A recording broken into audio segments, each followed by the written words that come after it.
Now, Al is a professional journalist, and he wrote a very interesting story about a case taking place in his home state, Georgia, involving Narconon. Al, can you tell us a bit about that? Yeah, never a dull moment here in the Peach State.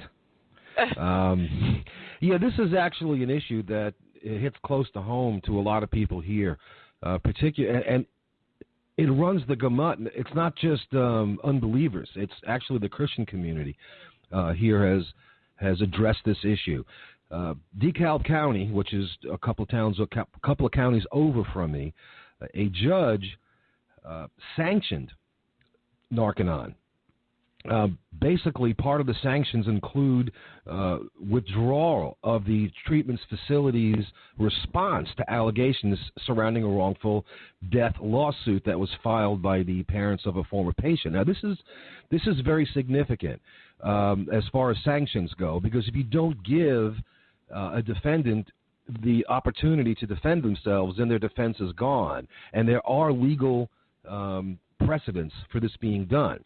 Back on November 5th, Judge Stacey Heydrich stated in a court order that Narconon of Georgia had, and I quote, intentionally, willfully, and repeatedly provided false and misleading responses to plaintiffs' discovery requests regarding issues relevant to the resolution of the case.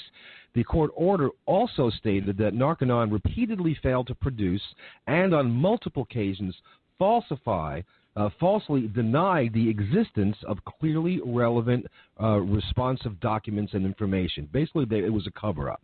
Now, according to a report in the local paper here, the Atlanta Journal-Constitution, this ruling is going to be to the advantage of the parents of the victim, because according to the report, University of Law professor Ron Carlson says the sanctions, while uncommon, are likely one of the sharpest worded rebukes that one is apt to find in our courts. The suit claims that Patrick Desmond, the patient, died of a drug overdose 4 years ago while a patient at Narconon of Georgia. Further allegations include an accusation that the facility misled them into believing the organization provided inpatient care.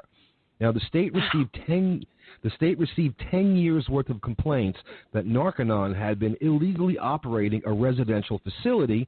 Narconon lacked the proper licenses required to offer this type of care, and additionally, the suit accuses Narconon of Georgia of lying to Florida's drug court. Now, the sanctions imposed by the judge will not allow those allegations to be contested in the trial. They have to stand. And in a statement, Steve Miller and Barbara Marshall, lawyers for Narconon, said that they respectfully disagree and that they are now pursuing the only avenue available to them to seek an appellate review of the order. The law states, however, that an appeal cannot be granted without Judge Heydrich's permission. The Church of Scientology has many administrators within Narconon, and these individuals are committed Scientologists. Furthermore, the methods used in Narconon are based on the teachings of Scientology founder L. Ron Hubbard. Narconon at one point used unaltered Scientology materials in its courses, and Scientology executives ran the organization. Back in April of 1970, Scientology spokesman Max Prudente described Narconon as being based solely on the philosophy and tenets of Scientology, and they claimed an 85% success rate.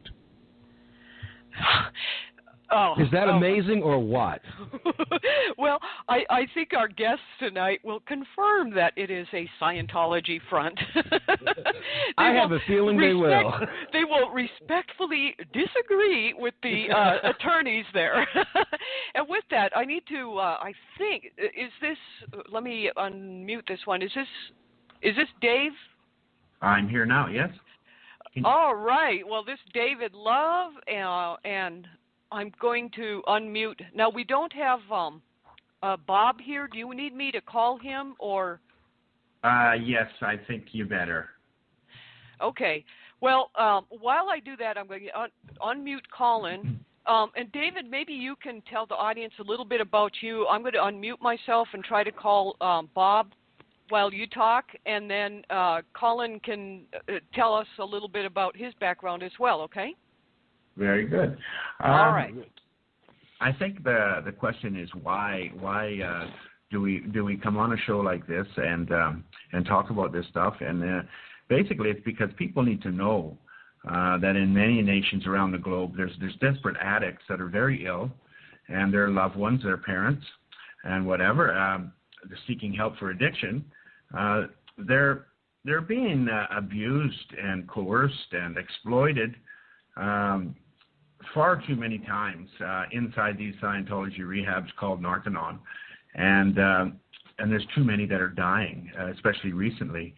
We've had 3 die in the last 9 months in one facility alone, and I've seen firsthand the damage caused and the suffering to these victims while they're in and even after they're out, you know. And this 85% success rate is far more closer to the relapse rate.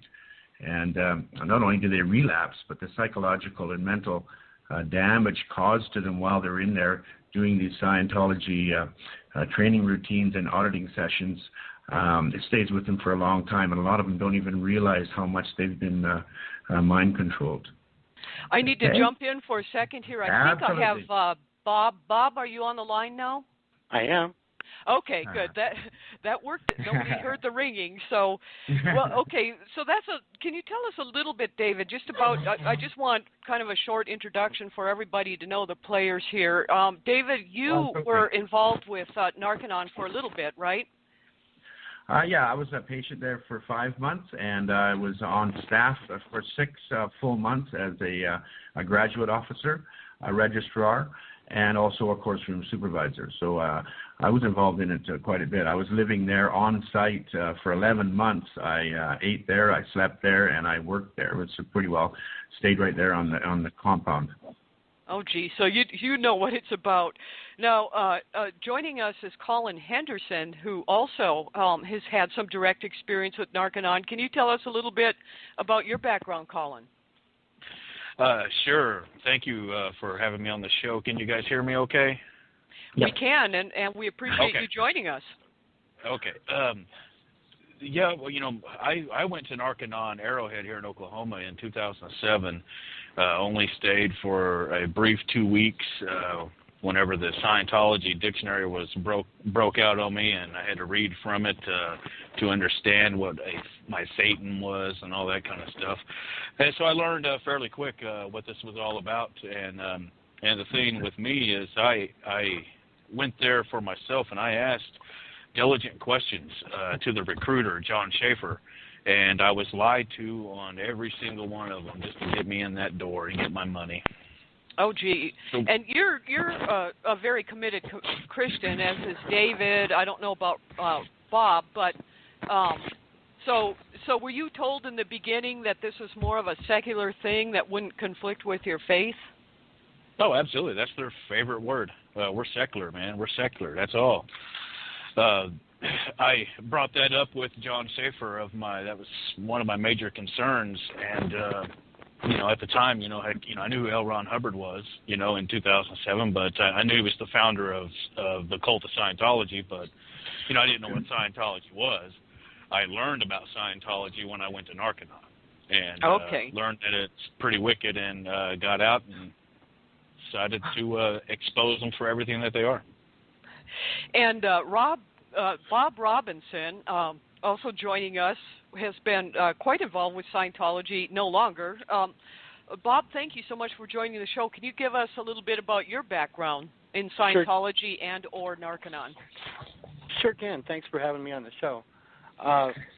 Basically, I started out as a bookseller. I was looking for a job, and there was an article in the newspaper in Victorville, California, and I applied for the job and got it, and I just went out to swap meets and fairs and sold the books, and they thought that was quite impressive, so they gave me the position of public executive secretary, which is the person in charge of getting new people into Scientology. And I moved from there to the big organization in Las Vegas, and that's where I spent almost my entire Scientology career, first as the public executive secretary, and then for a short while, a little bit less than a year, as the executive director. So you were intimately involved. So it's not like you guys are just reading things off of websites and trying to speak badly of Narconon. And during our show, if anyone has questions, our call-in number is 914-338-0452. I will attempt to monitor the chat room. And also, if you have Skype, at the top of the page, there's sort of a gray area there that says to call the host, and it gives that number, and there's a little blue Skype button, so you can call us by Skype.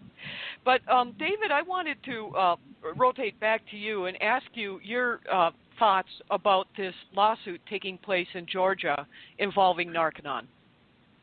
Okay. Well, Colin would have more specific details on that. He did do a protest there just in the past week, and he was right at it. And he's more up on the Georgia case than I am, so I'll let him give more details on that. It's a very sad case indeed. And but my opinion on it, as well as multitudes of others, are they're in big trouble down there after lying under oath. So I'll let you go ahead, Colin. Okay. Yeah, it was quite an experience going down to Georgia this last weekend.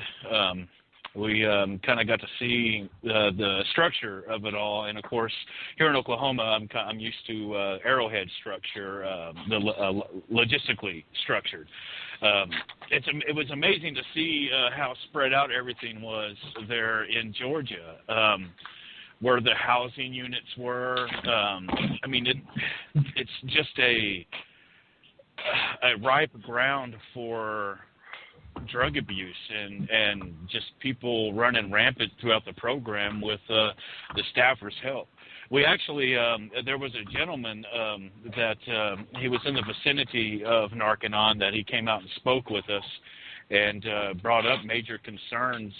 I mean, he's an eyewitness, and I hope he gets subpoenaed to the trials, because he had some very, very interesting things to say that we know are dead on true. I can't give out his name or his location on the radio, but it was real interesting. And to the Patrick Desmond case, it's very, very heartbreaking, along with just like all the other ones. For the audience who doesn't know much about this, he passed away, didn't he? There.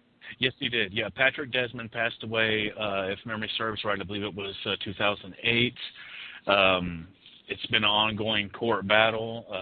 This is what the sanctions, what the judge issued sanctions on, was regarding the Patrick Desmond case. His family is in my prayers, and many, many others. Justice will be delivered, and I think the judge really helped out that justice sure is going to be delivered here very swiftly. There's something else of note out of Georgia. 39-year-old man by the name of Ron Corona Jr. Was found dead behind a kind of a business complex, and the obituary of his stated that he was a counselor for Narconon. And he has, it's a very, there's a lot of stuff still waiting to come out on it, but there's another death that is directly related to Narconon of Georgia that hasn't come out in the court or in the media yet, but I got a feeling it's going to be. It's a very, very disturbing case. And this program is supposed to be helping people heal addictions with drug and alcohol abuse, and that, like some other interviews we've had on this show with the Church of Scientology itself, some deaths too, where people were denied prescriptive medicines. I mean, it's just shocking. David, you had put out a press release about this show, and I want to thank you for that. But on that press release was a list of people who had died. This was all. Now, these people died as a result of Narconon? Yes, those are the ones that died in Narconon, while at the program. Many have died immediately after, because of the lack of aftercare and being off their meds and whatnot. So it's pretty tragic. I mean, there's 15 deaths there alone. Oh, that's just unbelievable. It's Down here in Georgia, there's a lot